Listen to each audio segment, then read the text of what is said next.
Assalamualaikum warahmatullahi wabarakatuh guys. Hari ini saya ingin berbicara tentang orang Brunei bisa ngomong bahasa Indonesia. Wow, orang Brunei bisa ngomong bahasa Indonesia. Sejauh manakah mereka menguasai bahasa Indonesia guys?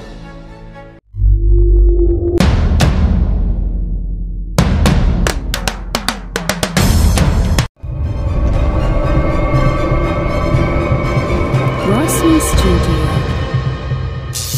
Dan kerajaan serta rakyat negara Brunei Darussalam akan sentiasa bekerjasama Sultan dengan Hasnabolkiah guys. pentadbiran Tuan Sultan Yang Brunei. Terutama demi kepentingan dan kesejahteraan rakyat kedua buah negara. Tuan Yang Terutama, Indonesia adalah merupakan antara jiran terdekat negara Brunei Darussalam. Kedua buah negara telah menikmati persahabatan berasaskan ikatan agama, sejarah, budaya dan bahasa. Ikatan ini tidak akan putus walaupun masa dan keadaan sering berubah. Yeah, no, it's beautiful actually. So we're lucky it's not raining today, so quite happy, and it's our first time here in Labuan Bajo. So Labuan Bajo. yeah, just very happy to be on this boat, and something different for the Asin Summit. How do you feel? Very nice. So far, very calm, very smooth.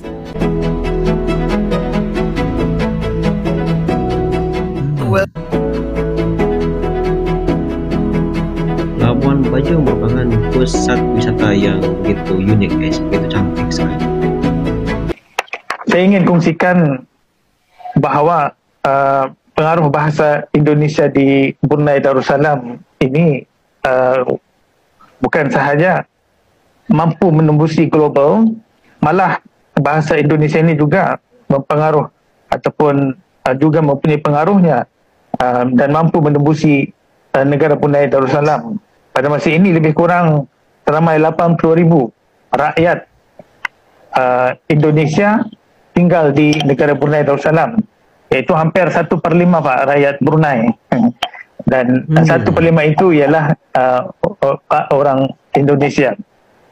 Jadi interaksi sosial yang berlaku di antara rakyat Brunei dan rakyat Indonesia di negara Brunei Darussalam membawa pengaruh bagi masuknya bahasa Indonesia ke negara Brunei Darussalam. Sebahagian besar warga Brunei Darussalam dapat memahami bahasa Indonesia dengan baik, bahkan tidak sedikit di antaranya juga masuk ke negara Brunei Darussalam melalui saluran TV dan jaringan internet, khususnya YouTube dan sebagainya. Dan ramai di kalangan warga Brunei yang meminati ceramah seperti Ustaz Ustaz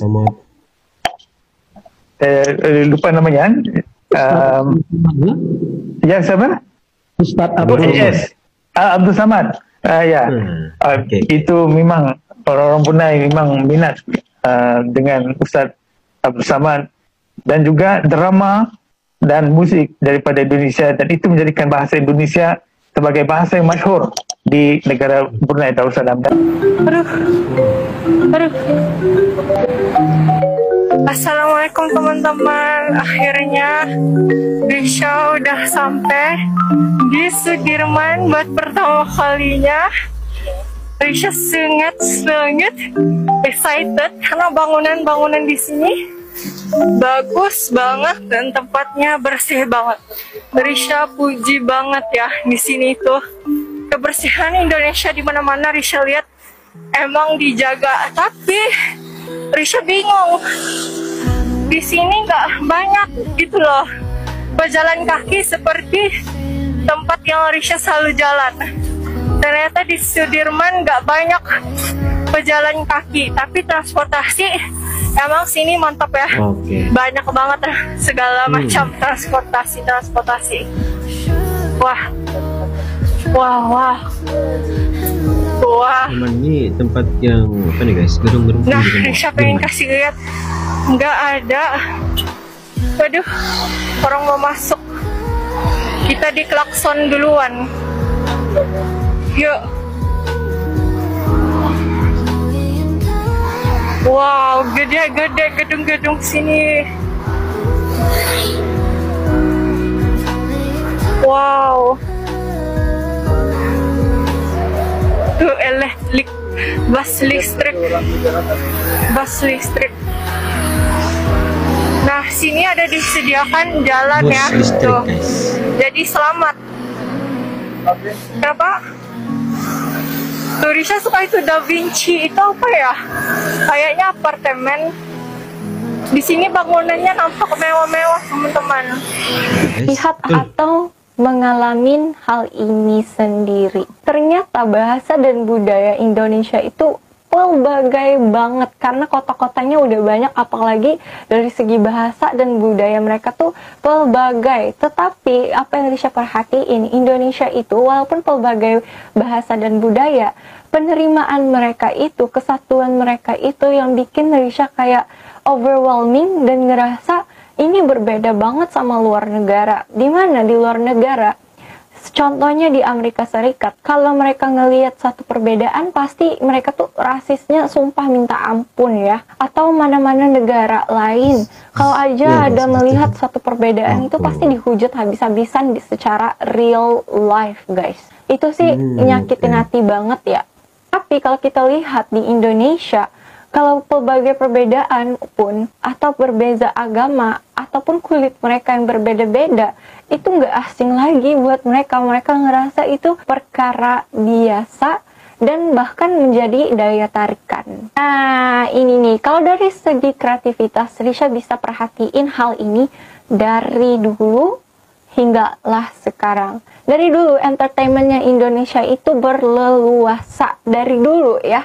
Dari dulu sampai sekarang nggak pernah berhenti. Tapi cuman dulu itu famousnya di sini, yang viralnya di sini adalah seperti film-filmnya Indonesia, sinetronnya Indonesia. Dan sekarang lebih berkembang lagi, yaitu dari segi YouTuber Indonesia. Nah, pasti orang-orang di luar tuh kenal banyak banget YouTuber Indonesia ya. Karena YouTuber Indonesia tuh rame banget dan kontennya tuh pelbagai. Ada yang bikin seperti podcast, ada yang bikin contohnya room makeover, ada yang bikin vlog. Bener apa hoax kalau pada sini lebih nyaman tinggal di Indonesia? Bener. Hidup di Indonesia nyaman. Iya sih. Aku Oke. lebih nyaman tinggal di. Oke, sebenarnya gini bisa nggak setengah-setengah? Artis dulu nih. Wow. Sebenarnya kalau soal nyaman itu apa dulu? Kalau di sini aku nyaman buat kerja. Kalau for Indonesia, karena kita kan di sini ada music industry. Kalau di Brunei itu kita nggak ada industri musik sama sekali. Jadi for work aku masih pilih Indonesia. Karena kalau di Indonesia, kalau di Brunei aku tuh lebih kayak sana kan sepi ya, jadi kayak buat kehidupan aku lebih memilih di Indonesia. Kamu bilang sama Mas tuh, Mas bilang. Jangan tuh tadi raimu, koyo, ganco. Iya kak? Ya, tuh bilang. Astagfirullahaladzim.